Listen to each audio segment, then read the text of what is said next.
We are back with another episode of Financial Freedom 101. As always, I'm your host Robert, and this is episode 15.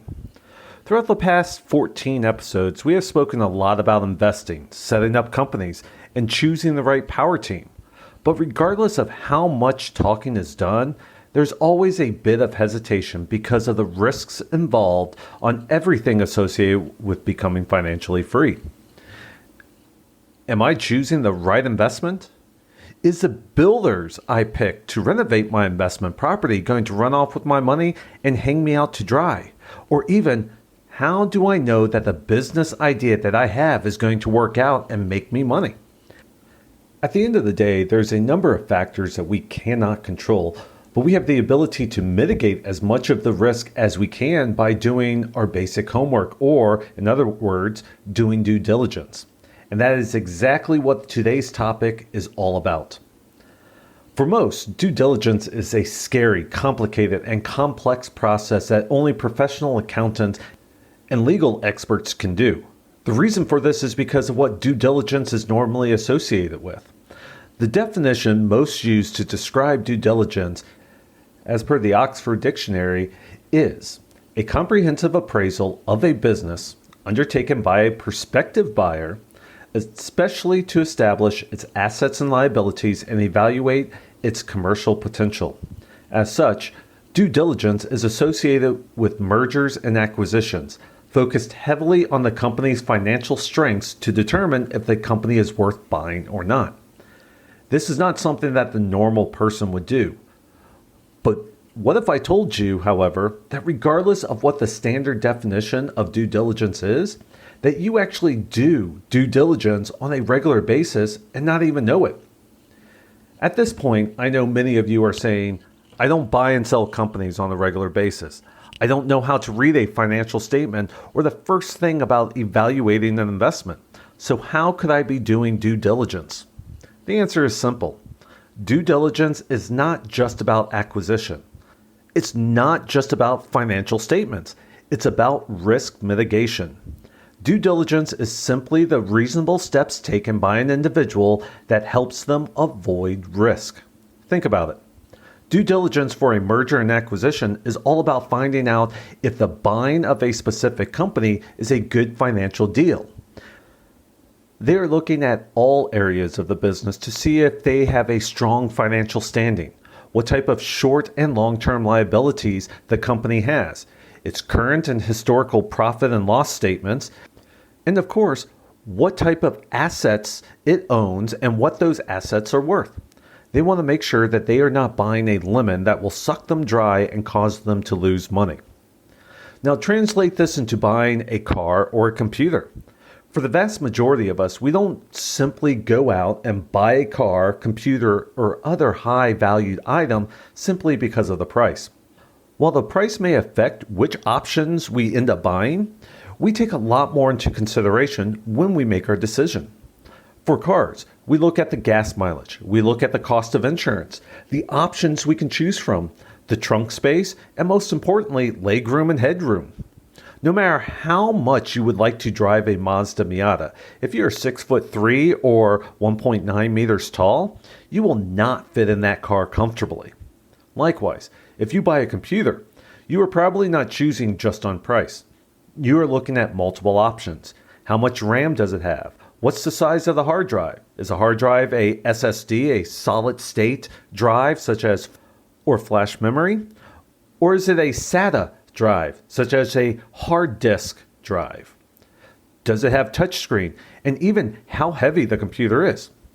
You're conducting your research on these items to ensure you are getting the item that best suits your needs, fits your budget, and won't need replacing in a short period of time.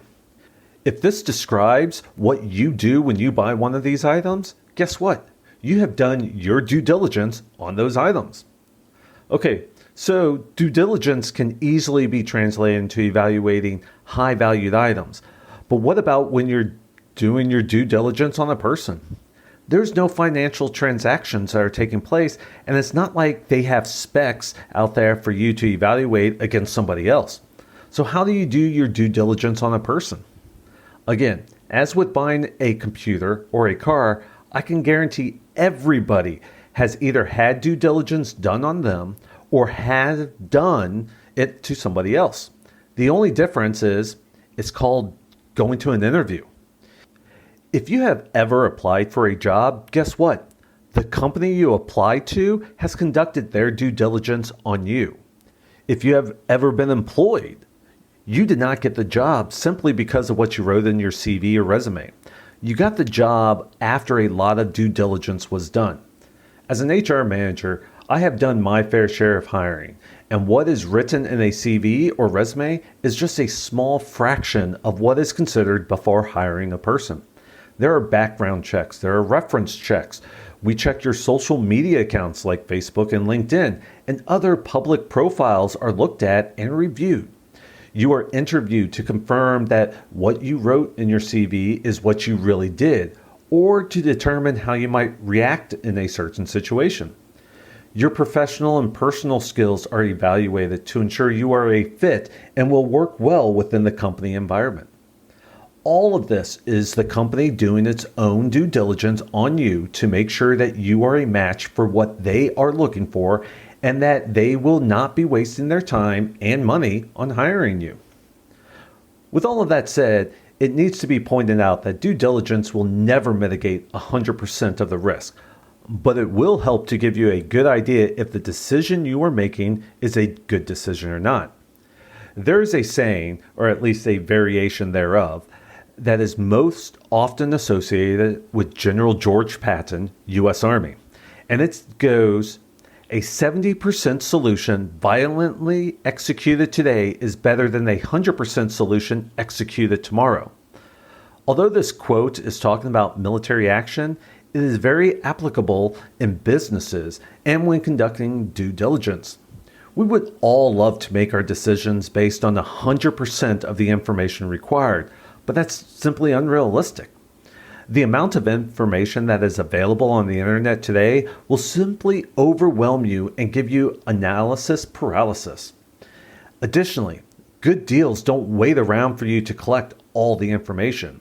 If you are waiting to execute a deal because you want more information, somebody is liable to come in and take it before you get the information you want or think you need. Likewise, there's always a better deal out there. But if you keep evaluating one deal against another deal, you will continue to find deals that look better than the one you are currently considering, thereby causing you to miss out. At some point in your due diligence, you will need to make assumptions. You will need to find alternative methods of getting the information you need. And most importantly, you will need to make the decision on when you have enough information to make your final decision. Now that we got all the boring stuff out of the way about what due diligence is, let's get into the fun stuff and actually talk about how to do your due diligence. Please understand that the following examples that I'll give are generalized examples of a much more in-depth process and are really being used to highlight that due diligence is not as complicated as you might think. As our main pathway to financial freedom for us at Wolfpack is based on property investing, we will look at two specific due diligence examples related to the subject. As we are all about teamwork, let's start by looking at how to do due diligence on a potential power team member, and in this case, a sourcing agent. When you are looking to add a new person or company to your power team, you need to treat it like a job interview, as that is exactly what it is. I recently spoke to a potential sourcing agent, and I think they said it best. Although this is paraphrasing, they stated, the reputation that your power team member has on the ground is a direct representation of you and your company. This couldn't be truer. We are not there. We are not the ones executing the project. And most importantly, we are not the face that is being seen by the tenant, the buyer, or the seller, but our name is actually the ones on the project. As such, you need to make sure that anybody you choose to represent you is representing you the way you want to be represented. When evaluating a potential power team member, the first thing I do is look them up online. Do they have a website? Are they registered on Companies House? the UK company registration branch of the Department of Business, or are they registered with the property ombudsman? I would much rather deal with a registered company rather than an individual, as this ensures that there are at least some sort of regulation and compliance standards that person must adhere to. Additionally, this allows you to see how long they have been operating, if there are any charges or liens against their company, and who the owners are. This information can say a lot about a company.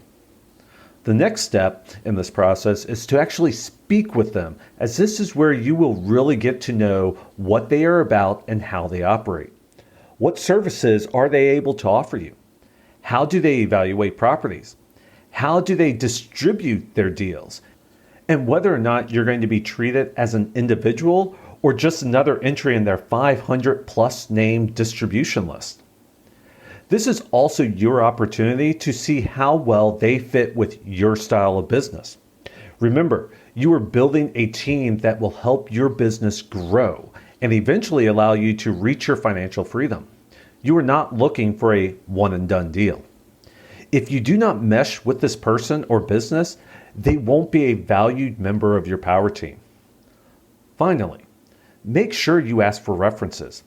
If the individual is not recommended to you, you want to ask for references so that you can see what other people are thinking of them.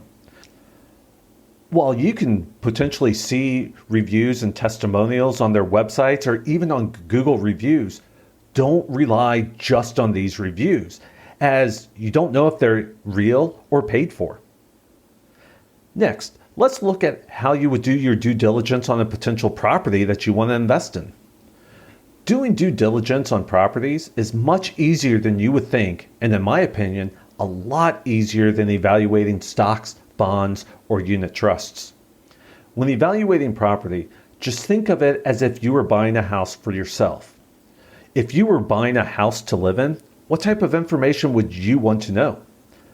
You are going to want to know what other similar properties are being sold for.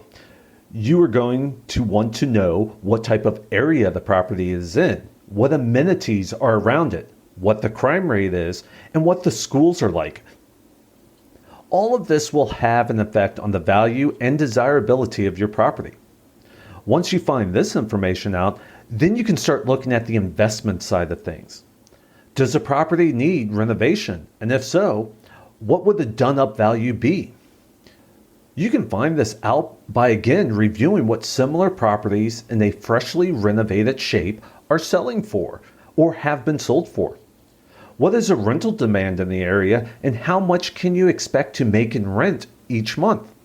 Finally, you can look at the demographics of the area to determine if the property is surrounded by family-owned homes, private rental homes, or being listed as council and social housing, as this again will have a big effect on the initial and done-up value of the property, as well as the desirability of that property. Finally, once you have obtained all of this information, you want to run the numbers to make sure the deal fits your requirements. You need to be able to consider your renovation budget, the stamp duty taxes, legal fees, sourcing or agent fees, surveying fees, and all sorts of other miscellaneous costs. Once you have included all of these numbers into your calculations, you can see whether or not this is a good investment and what your potential ROI will be. Finally, one piece of advice I would like to leave you with as we begin to wrap up this episode. If a potential power team member ever tells you, do not worry about doing your own due diligence as we have done it for you, run away as fast as you can. Due diligence is an important part of any process, especially a process in which money is involved. It doesn't matter if the transaction is $5 or $500,000. It is your money and you need to do your own due diligence. While I would expect your power team member to do due diligence on any recommendation they present you with, it is your money, not theirs, that is at risk. If they tell you not to do any due diligence as they have done it for you, there is something wrong. I had one sourcing agent tell me this, And after reviewing a few of the deals they sent me, I found out exactly why they did not want me to do my own due diligence. It was because they used sold comparables from other towns, from more influential neighborhoods, and really anywhere that had a higher property price than the properties they were trying to sell. They wanted to make the deals that they were presenting to me appear that the properties they were trying to sell were outstanding deals, when in fact, every single property was drastically overpriced. I hope you enjoyed this episode and gained a better understanding of due diligence. While it does take some time and practice, this is not a complicated process. Most of us do some form of due diligence on a regular basis, but call it something different. While there is always a possibility of failure or loss, at the end of the day, it's about doing your homework on a product, an investment, or potential power team partner in order to mitigate any risk that is involved. Do you want to know more about conducting due diligence? Do you need help or advice on how to conduct due diligence? If so, check out the Wolfpack Academy on our website and drop us a message. Thank you for listening. And as always, don't forget to subscribe, rate, and review this podcast. Until next time, stay safe and have a great week ahead.